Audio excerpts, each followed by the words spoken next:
దోమల సమస్య నగర ప్రజల కంటి మీద కునుకు లేకుండా చేస్తోంది. దోమల సమస్య ప్రజల్ని తీవ్ర ఇబ్బందులకు గురి చేస్తోంది. నగరంలోని 3 కాలువలను కట్టేయడంతో చెత్త పేరుకుపోవడంతో దోమల ఉత్పత్తి అధికమైంది.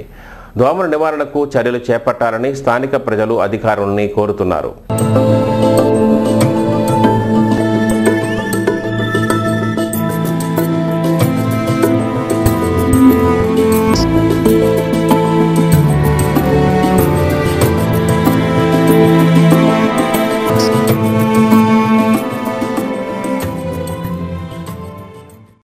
విజయవాడ నగర వాసులను దోమలు అసహనానికి గురిచేస్తున్నాయి.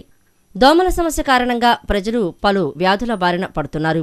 గత కొన్ని రోజుల క్రితం కాలువలకు సాగునీరు విడుదల చేయడంతో కొంతమేర దోమల సమస్య తగ్గింది. ఇరిగేషన్ అధికారులు గత 4 రోజుల క్రితం కాలువలను కట్టివేయడంతో కాలువల్లో చెత్త అధికంగా పేరుకుపోయింది. చెత్త చెదారం కారణంగా దోమల ఉత్పత్తి అధికమైంది.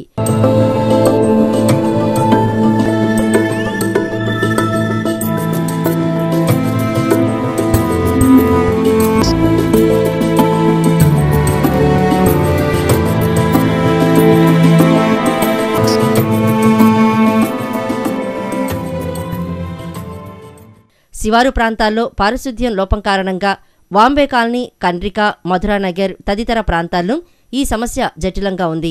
కాలువల్లో పేరుకుపోయిన చెత్తను అధికారులు తొలగించని కారణంగా దోమల వ్యాప్తి పెరగడంతో పట్టపగలే దోమలు కుడుతున్నాయి. రాత్రిళ్లు నిద్రపోవాలంటే భయపడాల్సిన పరిస్థితి నెలకొంది. దోమల నివారణకు ప్రజలు దోమల కాయల్స్ వాడినా ప్రయోజనం ఉండటం లేదని ప్రజలు వాపోతున్నారు.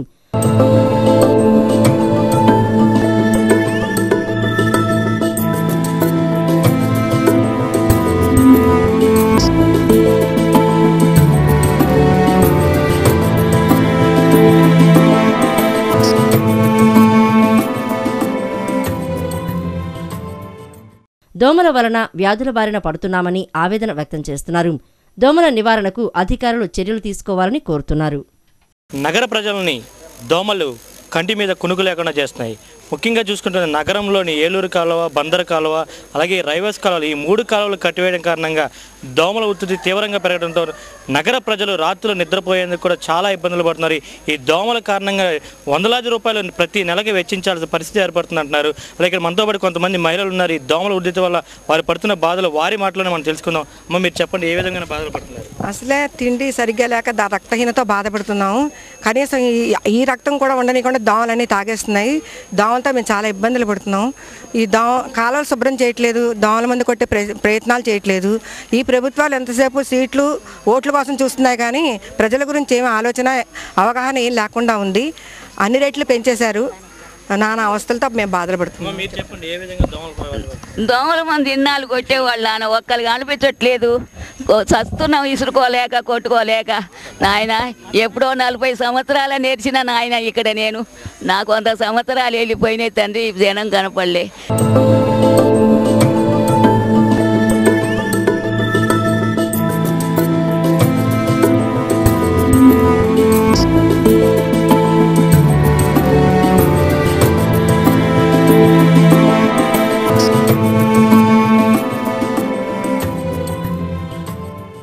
జట్టు పిల్లలు వెలిగించుకున్నా, దోమల శకలాలు వెలిగించుకున్నా సరే దోమలు మట్టుగా విపరీతంగా ఉన్నాయండి. అసలు రక్తం పీల్చేస్తున్నాయి.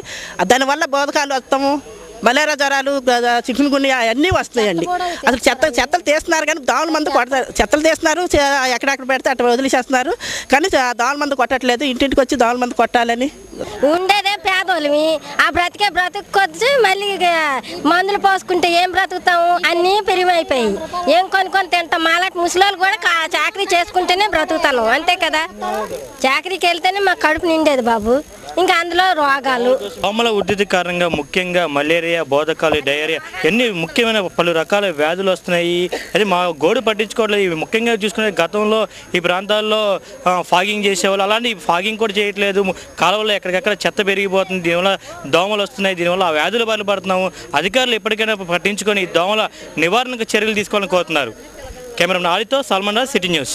పిసిసి అధ్యక్షుడు బొత్స సత్యనారాయణకు రాజకీయ భిక్ష పెట్టింది వైఎస్ రాజశేఖర రెడ్డి అని, అలాంటి గొప్ప వ్యక్తిని విమర్శించే అర్హత ఎక్కడిదని వైఎస్ఆర్ కాంగ్రెస్ పార్టీ నాయకులు జలీల్ ఖాన్ విమర్శించారు. తన కుటుంబ సభ్యులకే పదవులు ఇప్పించుకున్న బొత్స వైఎస్ జగన్ గురించి మాట్లాడే హక్కు లేదని మండిపడ్డారు.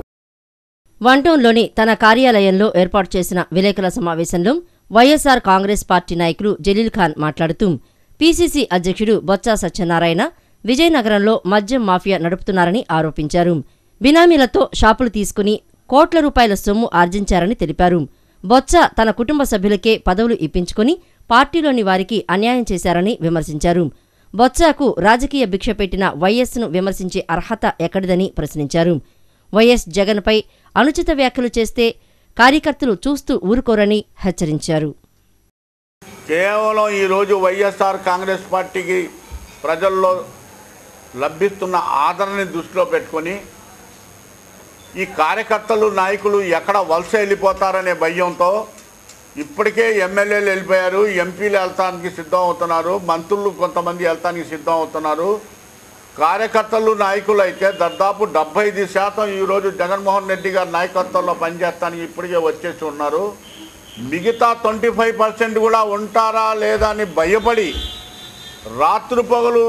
రాత్రులు నిద్రలేక పొగలు పూట మైండ్ పనిచేయక ఈరోజు కార్యకర్తల నాయకులకి మీకు పదవులు ఇచ్చేస్తాం, చైర్మన్లు ఇచ్చేస్తాం, ప్రజల యొక్క అవసరాలని తీర్చిదిద్దామని ఒక నాటకం, రాజకీయ నాటకం చేస్తున్నారు తప్ప కాంగ్రెస్ వాళ్ళు ఎక్కడ కూడా మనసా వాచ ప్రేమతో మాత్రం చేయట్లేదు. విశాఖపట్నం నుంచి శ్రీకాకుళం దాకా లిక్కర్ డాన్ ఎవరంటే, బాస్ ఎవరంటే 6 సంవత్సరాల పిల్లోడు కాడి నుంచి 80 సంవత్సరాల వృద్ధుడు దాకా చెప్తారు. రెండోది ఏంటంటే వాళ్ళ కుటుంబాలు, వాళ్ళ మహిళలు కానీ, వాళ్ళ ఆడపడుచులు కానీ, వాళ్ళ భార్యలు కానీ బొత్స సత్యనారాయణ ఇంటికాడ ధర్నా పెట్టారు, మమ్మల్ని అనవసరంగా తీసుకెళ్లి మమ్మల్ని ఇరికిచ్చారని. ఆంగ్లేయుల పాలనా ప్రభావం మన ఆహారపు అలవాట్లను మార్పు చేసిందని ప్రకృతి వైద్య నిపుణులు దుర్గారావు అన్నారు. వారికి అనుకూలమైన అలవాట్లనే మనపై రుద్దడం వల్ల మన వాతావరణానికి సరిపడక ఆయు ప్రమాణం తగ్గిపోతుందని ఆయన అన్నారు. Senior citizens welfare association Patamata శాఖ ఆధ్వర్యంలో సమావేశం జరిగింది. ఈ సమావేశంలో ప్రకృతి వైద్య నిపుణులు దుర్గారావు ముఖ్య అతిథిగా పాల్గొన్నారు. ఈ సందర్భంగా ఆయన మాట్లాడుతూ ఆంగ్లేయుల పాలన వల్ల మన ఆహారపు అలవాట్లు ప్రభావానికి లోనయ్యాయని అన్నారు. యుద్ధ ఖైదీలను త్వరగా చంపేందుకు వారు ప్రవేశపెట్టిన అల్యూమినియం పాత్రలని ఇప్పటికీ మనం వాడుతూ అనారోగ్యానికి గురవుతున్నామని అన్నారు.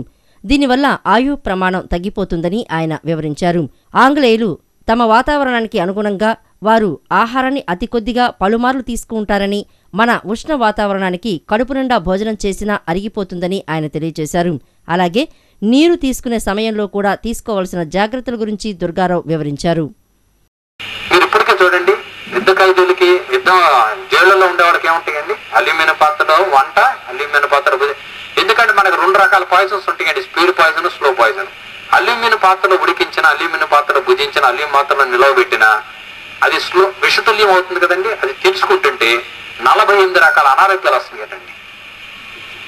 48 రకాల అనారోగ్యాలు వస్తున్నాయి అని చెప్పి సెంట్రల్ డ్రగ్ రీసెర్చ్ ఇన్స్టిట్యూషన్ తేల్చెప్పేసి ఇవాళ మరి మన ఇంట్లో ప్రెషర్ కుక్కర్లన్నీ దేంతో ఉన్నాయండి, అది ప్రమాదం. కాబట్టి ఈ 50 సంవత్సరాలు మనకి ఎందుకు అనారోగ్యాలు పెరిగిపోయినాయి అంటే ఇదిగో ఇదే. ఈ సమావేశంలో అసోసియేషన్ ప్రతినిధులు నాగేశ్వరరావు, పూర్ణేందు మౌళి, వెంకటేశ్వర్లు, రాధాకృష్ణమూర్తి తదితరులు పాల్గొన్నారు. ఇప్పుడు కాసేపు ప్రకటనలో